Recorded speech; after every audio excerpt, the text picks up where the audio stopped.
Sir ಇನ್ನೊಂದು ಪ್ರಶ್ನೆ sir, ಈಗ ನಾವು ಕೋವಿಡ್ನ ಫಸ್ಟ್ ವೇವ್ ಆಗಲಿ ಸೆಕೆಂಡ್ ವೇವ್ ಆಗಲಿ ಮಕ್ಕಳು ಅದರಲ್ಲಿ ಬಚಾವಾದರು ಆಗಲಿ, ಚೆನ್ನಾಗಿರಲಿ ಮಕ್ಕಳು. ಪ್ರಶ್ನೆ ಏನು ಅಂತ ಹೇಳಿದಾಗ, ಈ ಮಕ್ಕಳಲ್ಲಿ 1 ವರ್ಷದ ಮಗುಗೆ, 3 ತಿಂಗಳ ಮಗುಗೆ ಅಥವಾ 2 ವರ್ಷದ ಮಗುಗೆ, ಈ ಥರದ ಬೇರೆ ಬೇರೆ ಬೇರೆ ಬೇರೆ ವಯಸ್ಸಿನ ಮಕ್ಕಳುಗಳಲ್ಲಿ ಕೆಲವು ಲಸಿಕೆಗಳನ್ನು ಕೊಡ್ತಕ್ಕಂಥ ಪದ್ಧತಿ ಇದೆ ಸರ್, ಎಲ್ಲ ದೇಶಗಳಲ್ಲೂ ಇದೆ. ಬಹುಶಃ ಈ ಮಕ್ಕಳಲ್ಲಿ ಈ ಥರದ ಲಸಿಕೆಗಳ ಕಾರಣದಿಂದಾಗಿ ಆ ಲಸಿಕೆಯ ಪವರು ಮಕ್ಕಳನ್ನು ಚೆನ್ನಾಗಿ ಸೇಫ್ ಮಾಡಬಲ್ಲದ ಅಂತ, ಯಾವುದೇ ಕಾಯಿಲೆ ಆಗಲಿ ಅದು ಲಸಿಕೆಗಳು ಅದನ್ನು ಸ್ವಲ್ಪ ತಡೆಗಟ್ಟಬಲ್ಲದ ಅಂತ ನನ್ನ ಪಾಯಿಂಟ್. ಖಂಡಿತವಾಗ್ಲು ಯಾವುದೇ ಒಂದು ಲಸಿಕೆ ಬರಬೇಕಂದ್ರೆ ಲಸಿಕೆಯಿಂದ ಈಗ ಹಲವಾರು ಕಾಯಿಲೆಗಳನ್ನ ನಾವು ತಲೆಗಟ್ತೀವಿ. ಆಮೇಲೆ ಅದೇ ರೀತಿ ನಾವೀಗ ಪೋಲಿಯೋ ಲಸಿಕೆ ಬಂದಿದೆ. ಪೋಲಿಯೋ ಲಸಿಕೆ ಬಂದು ಎಷ್ಟೋ ಹಲವಾರು ದಶಕಗಳನ್ನ ಹಿಡಿದ್ವು.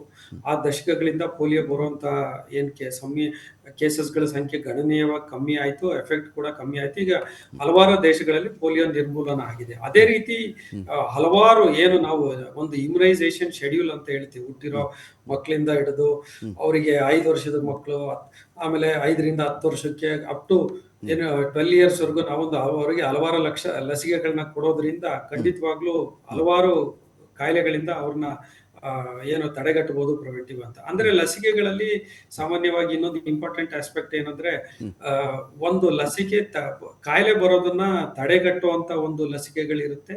ಅದೇ ರೀತಿ ಕಾಯಿಲೆದ ಮಾಡಿಫಿಕೇಶನ್ ಅಂದ್ರೆ ಕಾಯಿಲೆದು ಅಡ್ಡ ಪರಿಣಾಮ ಅಂತ. ಅಂದ್ರೆ ಕೋವಿಡ್ ಅಲ್ಲಿ ನಾವು ಲಸಿಕೆ ಕೊಟ್ಟಾಗ ಅದು ಡಿಸೀಸ್ ಮಾಡಿಫಿಕೇಶನ್ ಅಂತ ವ್ಯಾಕ್ಸಿನ್ ಅದು. ಅಂದ್ರೆ ಒಂದು ಸಲ ವ್ಯಾಕ್ಸಿನ್ ತಗೊಂಡ್ರೆ ಕೋವಿಡ್ ಬರೋ ಸಾಧ್ಯತೆನ ಅದು ತಡೆಗಟ್ಟಲ್ಲ, ಬಟ್ ಬಂದ್ರೆ ಅದರಿಂದ ಸಿವಿಯಾರಿಟಿ ಕಮ್ಮಿ ಮಾಡುತ್ತೆ. ಇದು 2ನೇ part. But most of the diseases ನಾವು ಈಗ ಮಮ್ಸ್, ಮೀಸಲ್ಸ್, ರೂಬೆಲ್ಲಾ ಅಂತ ಹಲವಾರು ವ್ಯಾಕ್ಸಿನ್ಗಳಿದಾವೆ. ಡಿಕ್ತೀರಿಯಾ ಆಗಿದೆ, ಸೊ ಇಂಥ ಪೋಲಿಯೋ ಇದೆ. ಸೊ ಇವೆಲ್ಲಾ ವ್ಯಾಕ್ಸಿನ್ಗಳನ್ನ ಕೊಡೋದ್ರಿಂದ ಆ ಕಾಯಿಲೆಗಳು ಬರೋದನ್ನ ನಾವು ಮಕ್ಕಳಲ್ಲಿ ತಡೆಗಟ್ಟಬಹುದು. ಇನ್ನೊಂದೇನಂದ್ರೆ, ಮಕ್ಕಳಲ್ಲಿ ಇಮ್ಯುನಿಟಿ ಡೆವಲಪ್ ಆಗಿರಲ್ಲ. 18 ವರ್ಷದೊಳಗಿರೋ ಮಕ್ಕಳಿಗೆ ಇಮ್ಯುನಿಟಿ ಡೆವಲಪ್ ಆಗದೆ ಇರೋದ್ರಿಂದ ಅವರಿಗೆ ಕಾಯಿಲೆ ಬರುವಂತ ಸಾಧ್ಯತೆಗಳು ತುಂಬಾ ಜಾಸ್ತಿ ಇರುತ್ತೆ. ಹಾಗಾಗಿ ಅವರಿಗೆ ಲಸಿಕೆಗಳನ್ನ ಕೊಡಬೇಕಾಗತ್ತೆ. ಈಗ ನೀವು HMPV ಇರ್ಬೋದು, RSV ಇರ್ಬೋದು. ಯಾಕೆ ಮಕ್ಕಳಲ್ಲಿ ಜಾಸ್ತಿ ಅಂದ್ರೆ, ಬಿಕಾಸ್ ಅವರಲ್ಲಿ ಇಮ್ಯುನಿಟಿನ ಕಂಪ್ಲೀಟ್ ಆಗಿ ಡೆವಲಪ್ ಆಗಿರಲ್ಲ ಕಂಪೇರ್ ಟು ಅಡಲ್ಟ್ಸ್. ಸೊ ಒಂದ್ಸಲ ಅವ್ರಿಗೆ ಇಮ್ಯುನಿಟಿ ಡೆವಲಪ್ ಆದ್ರೆ ಅವ್ರಿಗೆ ಅದರಿಂದ ಕಾಯಿಲೆ ಬರೋ ಸಾಧ್ಯತೆಗಳು ಕಮ್ಮಿ ಆಗ್ತವೆ. ಬಟ್ ಲಸಿಕೆ ತುಂಬಾ ಒಳ್ಳೇದು, ಲಸಿಕೆನ ಎಲ್ಲರೂ ತಗೊಳ್ಳೇಬೇಕಾಗತ್ತೆ. Okay okay thank you so much sir. ಸಾಕಷ್ಟು ವಿಷಯಗಳ ಬಗ್ಗೆ ಮಾಹಿತಿ ಕೊಟ್ಟಿದ್ದೀರಿ Sunil sir. Thank you so much. Thank you sir. Thank you.